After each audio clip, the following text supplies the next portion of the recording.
Hello to all students. यहाँ पर हमने लास्ट वीडियो में ख़त्म कर दिया था। ये देखिए, निलय की भित्ति पर पेपिलरी पेशियाँ पाई जाती हैं, यहाँ छोड़ा था हमने। और इन पेशियों और त्रिवलनी और द्विवलनी कपाट के बीच में क्या पाया जाता है? इन तीनों के बीच में कौन कौन सी? पेपिलरी पेशी, त्रिवलनी कपाट और द्विवलनी कपाट। इनके बीच में क्या पाया जाता है? इलास्टिन रज्जु पाए जाते हैं। ठीक है, इलास्टिक रज्जु पाए जाते हैं जिन्हें हम कॉर्डी टेंडिनी कहते हैं। कॉर्डी टेंडिनी का फंक्शन क्या है? कपाट को उल्टा होने से रोकते हैं।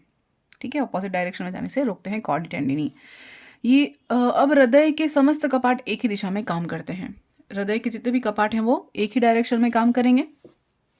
ठीक है, इसी के कारण ताकि वो ऑपोजिट डायरेक्शन में ना जा सके। फिर ये देखते हैं, कॉर्डी टेंडिनी एक सिरा एवी कपाट से जुड़ा रहता है और दूसरा सिरा पेपिलरी पेशियों से जुड़ा रहता है। कॉर्डी टेंडिनी का एक सिरा एवी कपाट से, ऑरिकुलर वेंट्रिकुलर कपाट से, और दूसरा सिरा पेपिलरी पेशियों से जुड़ा रहता है। ठीक है, ये हृदय है। हृदय राइट लेफ्ट ऑरिकल वेंट्रिकल। ठीक है, इसके बीच में कौन सा है? ट्राइकस्पिड होता है, देखा था ना। और इन दोनों के बीच में क्या होता है? बाइकस्पिड होता है। यहाँ पर भी कॉर्डी टेंडिनी पाई जाती हैं। ठीक है, यहाँ कॉर्डी टेंडिनी पाई जाती हैं जो कपाटों को ऐसे खींचने के लिए हेल्प करती है। एक दिशा में मूव कर दूसरी दिशा में जाने से रोकती हैं, एक डायरेक्शन में ओपन करती हैं। अब फोरामेन ओवेलिस क्या होता है? फोरामेन ओवेलिस, ये ध्यान रखना है, इंपॉर्टेंट है, प्रश्न आते हैं। आलिंद और निलय के जंक्शन पर, यानी आलिंद और निलय के जंक्शन पर भ्रूणीय अवस्था में, कब? एम्ब्रियोनिक स्टेज में। भ्रूणीय अवस्था में इन दोनों के जंक्शन पर, जहाँ आलिंद और निलय जुड़ता है ना, उस जंक्शन पर क्या?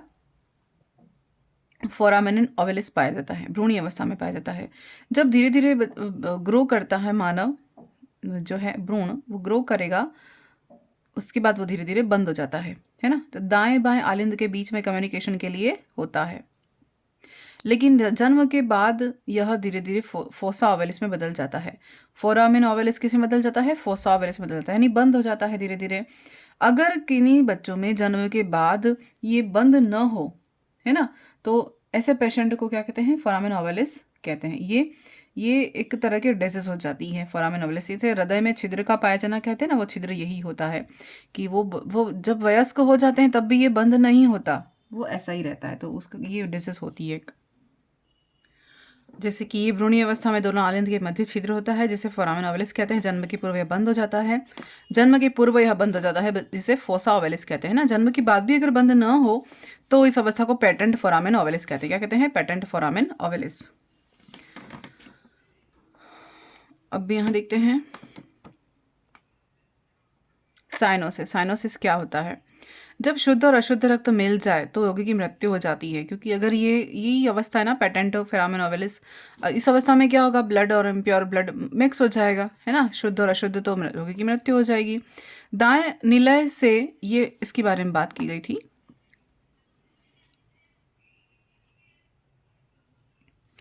डक्टस आर्टेरियोसस, भ्रूणीय अवस्था में फुफ्फुसी आर्क और सिस्टमिक आर्क के बीच के छिद्र को डक्टस आर्टेरियोसस कहते हैं।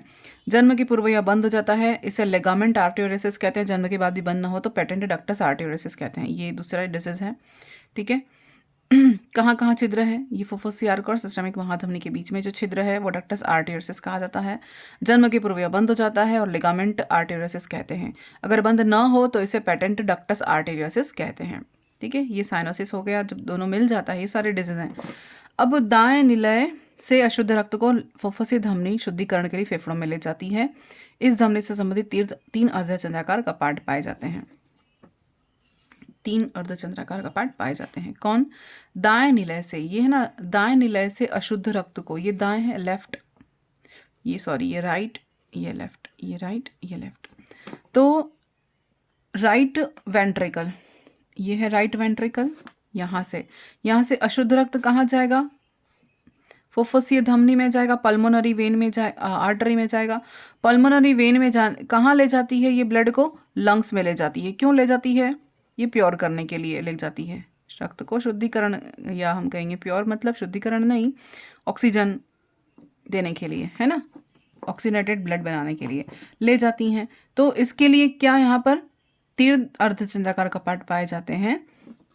दाएं आलिंद और दाएं निलय के बीच में ट्राइकस्पिड होता है। बाएं निलंद और बाएं निलय के बीच में द्विवल्नी कपाट या मिट्रल वॉल्व पाया जाता है। इसको मिट्रल कपाट भी कहते हैं। मिट्रल वॉल्व क्वेश्चन आता है तो बाइकस्पिड को क्या कहते हैं? मिट्रल वाल्व कहते हैं। अब देखते हैं हृदय के बारे में। कार्डियक साइकिल के बारे में पढ़ते हैं। फिर यहाँ से प्रश्न आता है, कार्डियक साइकिल या हृदय चक्र क्या होता है? इसकी अवधि कितनी होती है? 0.8 सेकेंड। हृदय चक्र की अवधि कितनी होती है? 0.8 सेकेंड। ठीक है। एक कार्डियक साइकिल यानी कि एक हार्ट बीट। एक कार्डियक साइकिल यानी क्या होता है? एक हृदय जो हार्ट बीट होती है ना, हार्ट पंप करेगा, वो एक कार्डियक साइकिल कहा जाता है। अगर 72 बार 1 मिनट में हृदय स्पंदन करता है ना, तो एक हृदय स्पंदन के लिए कितने सेकंड चाहिए? 8 सेकंड, 0.8 सेकंड चाहिए। इस तरह से 8 सेकंड आया, 0.8 सेकंड ना, 8 नहीं 0.8 सेकंड। ठीक है, 0.8 सेकंड। एक कार्डियक साइकिल में आलिंद और नीलयों का संकुचन व शिथिलन होता है। एक कार्डियक साइकिल में क्या मेजर करते हैं? आलिंद और नीलयों का संकुचन और शिथिलन दोनों शामिल है। सिस्टोल और डायस्टोल दोनों शामिल है। एक हृदय चक्र को कंप्लीट गिनेंगे ना, काउंट करेंगे तो क्या क्या आएगा? आलिंद और निलय का संकुचन और आलिंद निलय का शिथिलन, वो दोनों काउंट हो जाएगा। एक हार्ट बीट कही जाती है और उस एक हार्ट बीट को क्या कहते हैं? एक हृदय चक्र, कार्डियक साइकिल कही जाती है। ठीक है। एक हृदय चक्र में लगने वाला समय कितना है? 0.8 सेकेंड है, 0.8 सेकेंड। अब इसमें क्या क्या आता है? 0.8 सेकेंड को अलग अलग हम डिवाइड करें तो देखते हैं। सबसे पहले जॉइंट डिस्टॉल या डायस्टॉल। जॉइंट डायस्टॉल है ना, तो कितने होती है? 0.4 सेकेंड की होती है। ये पैसिव फिलिंग है, यानी कि हृदय भर रहा है। इसको डिटेल में देखते हैं अभी, है ना। फिर एट्रियल सिस्टली क्या होती है? कितने सेकेंड की? 0.1 सेकेंड की, यानी एक्टिवली यहाँ पर हृदय स्पंदन कर रहा है। ये क्या है? वेंट्रिकुलर सिस्टली, हृदय का संकुचन, 0.3 सेकेंड का समय लगता है। एट्रियल डायस्टोली 0.7 सेकेंड का समय लगता है और वेंट्रिकुलर डायस्टोली 0.5 सेकेंड। ये सब मिला के कितने हो रहे हैं? यानी ये हृदय चक्र 0.8 सेकेंड का हो रहा है। ठीक है, अभी यहाँ देखते हैं, यानी सिस्टल डायस्टोल है ना, सिस्टल और डायस्टोल मिलाकर 0.8 सेकेंड। इन सबको आप जॉइंट कर देना। फर्स्ट है जॉइंट डिस्टली या संयुक्त शिथिलन। संयुक्त शिथिलन में क्या होता है देखते हैं। कितना समय लगता है? 0.4 सेकेंड का समय कितना लग रहा है? संयुक्त शिथिलन यानी दोनों का संयुक्त रूप से होगा, है ना। और कितना समय लग रहा है? 0.4 सेकेंड लग रहा है। यह वह अवस्था है जिसमें दोनों आलिंद और दोनों निलय रिलैक्स अवस्था में रहते हैं, यानी आलिंद और निलय दोनों अभी रिलैक्स सिचुएशन में हैं। वो रिलैक्स की अवस्था कितने सेकेंड तक रहेगी? 0.4 सेकेंड तक रहेगी। इस अवस्था में क्या होता है? अर्धचंद्राकार कपाट बंद होते हैं और एवी कपाट खुले रहते हैं। एवी नोड ओपन रहेंगे और अर्धचंद्राकार कपाट बंद रहेंगे। कब? 0.4 सेकेंड तक। इस अवस्था में दाएं निलय में यानी राइट वाले ऑरिकल में अग्र और पश्चिम महाशिरा से अशुद्ध रक्त आता है। ये रिलैक्स की अवस्था है, लेकिन यहाँ पर इनएक्टिव फॉर्म में फील हो रहा है। हृदय में रुधिर तो रहेगा, खाली तो रहेगा नहीं, लेकिन आराम की अवस्था में है। तो इस अवस्था में क्या हो रहा है? जो दायां आलिंद है वहां पर अशुद्ध रक्त आ रहा है। कहाँ से आ रहा है? अग्र और पश्चिम महाशिरा से आ रहा है। ठीक है। बाएं आलिंद में क्या आता है? उस समय पे फुफ्फुस शिरा से शुद्ध रक्त आता है, यानी भर रहा है। दोनों जगह फिलिंग हो रही है, लेकिन कैसी फिलिंग हो रही है? पैसिव फिलिंग हो रही है। ब्लड की फिलिंग हो रही है दोनों में, ऑरिकल राइट वाले में, ऑरिकल लेफ्ट वाले में, दोनों में अपने अपने तरीके से ब्लड आ रहा है। एक में अशुद्ध आता है, एक में शुद्ध आता है। दोनों फिलिंग कैसी हो रही है? पैसिव फिलिंग हो रही है। पैसिवली ब्लड भर रहा है अंदर, खाली नहीं है। ठीक है, लेकिन ये समय कितना होता है? यहाँ पर संकुचन कुछ नहीं होता है, रिलैक्सेशन की अवस्था है और 0.4 सेकेंड तक ये रहती है। और इस रक्त के दाब से, यानी कि ब्लड आया ना तो प्रेशर आएगा, आलिंद दोनों भर जाएंगे, राइट वाला अशुद्ध से, लेफ्ट वाला शुद्ध से। अब यहाँ पर ब्लड भर गया, भले पैसिवली भरा, लेकिन दाब तो लगेगा। तो इस रक्त के दाब से त्रिवलन कपाट और द्विवलन कपाट यानी मिट्रल वाल्व खुल जाते हैं। प्रेशर लगेगा ना तो दोनों कपाट खुल जाएंगे। जो आलिंद और निलय के बीच में है यहाँ पर, और यहाँ पर आलिंद निलय के बीच में है, दोनों कपाट क्या हो जाएंगे? दबाव से, प्रेशर से खुल जाएंगे। और खोलने के बाद लगभग 70% जो रक्त है वो निलय में ऐसे ही चला जाएगा, बिना किसी प्रेशर के। 70% ऐसे ही चला जाएगा। ठीक है। अब इस समय अर्धचंद्राकार कपाट बंद रहेंगे, इसलिए रक्त देहिक चाप या फुफ्फुसी धमनी में प्रवेश नहीं करता। इस समय क्या है? अर्धचंद्राकार कपाट बंद रहते हैं, एवी कपाट खुल जाते हैं। खुल जाएंगे, रुधिर आएगा तो उसको निलय में भेजना पड़ेगा। तो लगभग कितना प्रतिशत जाएगा? पैसिवली कितना जाएगा? जॉइंट डिस्टली में 70% जो रक्त है वो निलय में आलिंदों से चला जाता है। ठीक है, तो इसके लिए समय कितना लगता है? 0.4 सेकेंड का समय लगता है, ये ध्यान में रखना है। नेक्स्ट टर्म है एट्रियल सिस्टली, आलिंद संकुचय। आलिंद संकुचय यानी आलिंदों में संकुचन होगा। ठीक है, उसके लिए कितना समय लगेगा? 0.1 सेकेंड का समय लगेगा। अब क्या होता है? आलिंद जो है वो निलय में ब्लड फ्लो कर दिया, 70% निलय भर गए रुधिर, है ना। अब क्या होगा? उस समय एवी नोड ओपन थे और एवी कपाट ओपन थे और अर्धचंद्राकार कपाट बंद थे। अभी क्या हो रहा है देखते हैं। जल्दी ही क्या होगा? ऐसे नोड द्वारा सक्रिय विभव उत्पन्न होगा। अब क्या होगा? अभी तक तो पैसिव था, अभी कोई पंप नहीं हो रहा, यानी मायोजेनिक सिचुएशन या कॉन्ट्रैक्शन नहीं हो रहा, रिलैक्सेशन की अवस्था थी। अब क्या होगा? ऐसे नोड में विभव उत्पन्न होगा, एक्टिव विभव उत्पन्न होगा, जिसके कारण आलिंदों में क्या होगा? उनकी जो संकुचन होगा। कैसे होगा? क्योंकि जो आवेग उत्पन्न होंगे ना, इंपल्शन आएंगे, वो इंपल्शन कहाँ फैल जाएंगे? एवी नोड, ऐसे नोड से आलिंदों की भित्तियों में, वॉल में फैल जाएंगे, जिससे आलिंद क्या हो जाएंगे? यानी ऑरिकल क्या हो जाएंगे? कॉन्ट्रैक्ट हो जाएंगे, संकुचित हो जाएंगे। तो संकुचित हो गए तो बचा हुआ जो 30% था ना, वो भी रुधिर कहाँ चला जाएगा? निलय में चला जाएगा।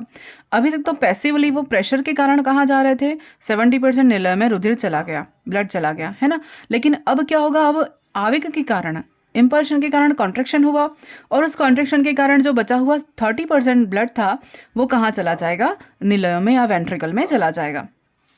ठीक है, इस अवस्था को क्या कहते हैं? आलिंद प्रकुंचन कहते हैं, यानी एट्रियल सिस्टली कहते हैं। एट्रियल सिस्टली में कितना समय लगता है? 0.1 सेकेंड का समय लगता है। तो ये क्लियर हो गया, समझ में आ गया होगा। बाकी सारी चीज़ें तो पढ़ रखी होती हैं, अपने समझ में आ जाता है, इजीली रिवीजन ही करना होता है। ये थोड़ा टिपिकल होता है, इसलिए इसको समझाना पड़ता है, क्योंकि ऐसे नोड से जो सक्रिय विभव उत्पन्न हुए, इसके पहले क्या था? देखो, सिस्टली नहीं थी, कौन सा था? डायस्टली सिचुएशन थी, जॉइंट डायस्टली, यानी दोनों में एक साथ हो रहा है ना। तो पैसिवली क्या है? ब्लड तो आ रहा है, एक में इम्प्योर आ रहा है, एक में इम्प्योर आ रहा है, ऑरिकल में, दोनों ऑरिकलों में। ठीक है, दोनों ऑरिकल में फिर जब प्रेशर बढ़ेगा ना तो एवी कपाट खुल जाएंगे। तो एवी कपाट खुलने से यानी ट्राइकस्पिड और बाइकस्पिड दोनों खुल जाएंगे। दोनों खुल जाएंगे तो निलय में रुधिर आ जाएगा। कितना आएगा? केवल 70% आएगा। लेकिन दूसरी सिचुएशन, वो कितना समय लेता था? 0.4 सेकंड का समय लेता था। अब एट्रियल सिस्टली में क्या होगा? एट्रियल यानी ऑरिकल, ऑरिकल में क्या होगा? संकुचन होगा। संकुचन क्यों होगा? क्योंकि ऐसे नोड में क्या हो रहा है? सक्रिय विभव उत्पन्न हो रहे हैं, आवेग संचरण होंगे। आवेग संचरण से आलिंद यानी ऑरिकल की वॉल में कॉन्ट्रैक्शन होगा। इनमें कॉन्ट्रैक्शन होने के कारण जो बचा हुआ 30% था ना, 70% तो चला गया, 30% ब्लड है वो वापस, वो भी क्या, कहाँ चला जाएगा? निलय में या वेंट्रिकल में भेज दिया जाएगा। और इस कॉन्ट्रैक्शन की अवस्था को क्या कहते हैं? एट्रियल सिस्टली कहते हैं, जो कितने समय की होती है? 0.1 सेकेंड की होती है। ठीक है,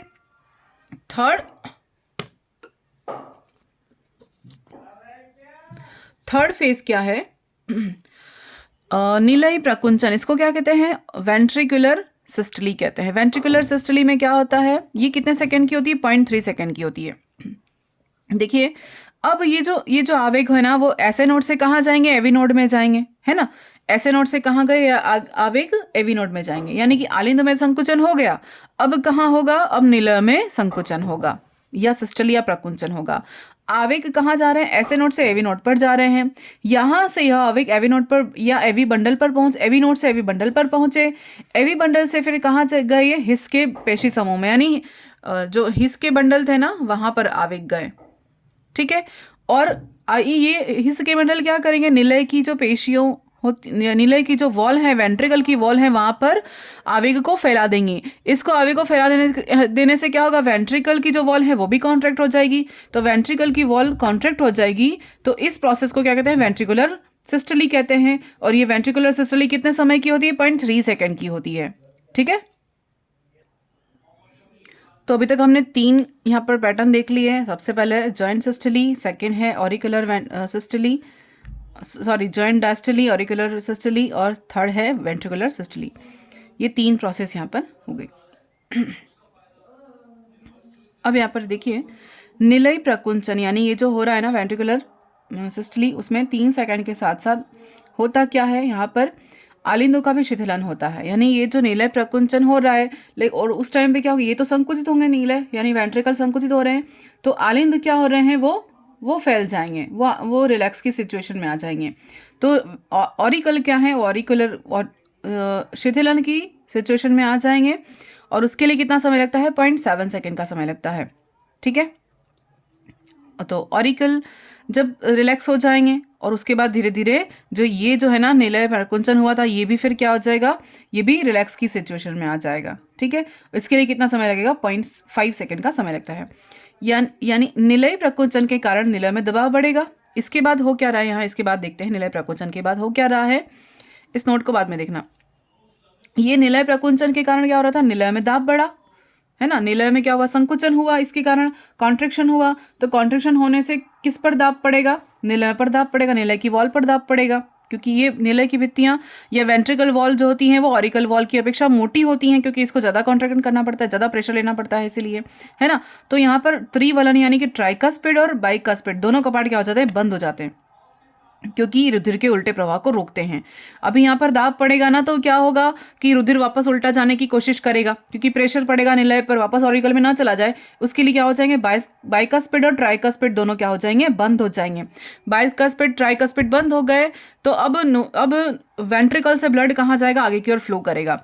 इन कपाटों के बंद होने की आवाज हृदय की प्रथम ध्वनि के रूप में सुनाई देती है, यानी जो first sound of heart beat हम कहते हैं ना, हार्ट बीट, हृदय की लब डब की जो साउंड होती है, तो पहली जो ध्वनि होती है वो किसके कारण होती है, इन ऑरिकुलर वेंट्रिकुलर वॉल्व के बंद होने के कारण होती है।